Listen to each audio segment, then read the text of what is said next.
Il y en a des fois qui ont de drôles d'idées. Hein. Alors c'est pour ça qu'il faut être très vigilant. Et c'est pour ça que je vous le recommande et que je fais ces témoignages. Pour que les jeunes soient vigilants sur ces politiques comme ça. Parce qu'il y en a qui cherchent à faire. Les grands de l'époque. Regardez, le trêve fantôme, on est sur 64 femmes, puisqu'il y en a une qui s'est évadée pendant le convoi, pendant un transbordement à pied dans le Vaucluse, qui était de Caser, Madeleine Cobé. Et donc on était 64 femmes. On est revenu 22. Les autres sont toutes mortes là-bas. Et nous sommes 3 survivantes du train fantôme. Je parle de notre convoi. Nous sommes 3 survivantes. Alors vous voyez, et les hommes aussi, il y en a beaucoup qui ne sont plus vivants il y a 3, 4 ans, 5 ans, et qui maintenant ne sont plus là. Alors on était nombreux quand on faisait les témoignages, qu'on allait dans les établissements, on était nombreux, on était toujours 2 ou 3 femmes, 2 ou 3 hommes, et des déportés de la résistance, toujours. Et n'empêche, des fois, parce que les Juifs le faisaient à part de nous, eux, ils avaient d'autres thèmes, ils ont des établissements aussi. Moi, j'y ai été faire des témoignages dans un établissement à Colomiers qui était des Juifs, parce que moi, au contraire, je les plains. Moi, je m'étais engagée, je savais ce qu'à quoi je m'étais engagée. C'est encore plus terrible. Et les tziganes. J'étais à Ravensbrück dans une baraque de tziganes. Les tziganes comme les juifs, hein. Ils ont été... Alors je dis ça, non, c'était de la barbarie.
Voilà mon mari.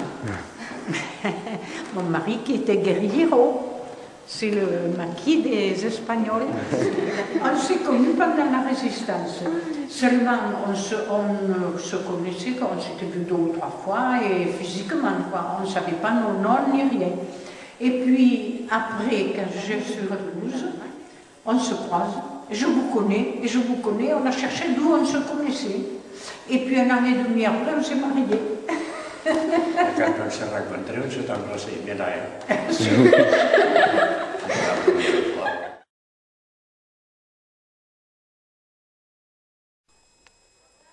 L'URSS et les États-Unis libérèrent l'Europe du fléau nazi.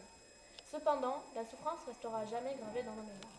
Les rares enfants survivants mèneront leur combat, celui d'informer sur le génocide et les horreurs de la déportation.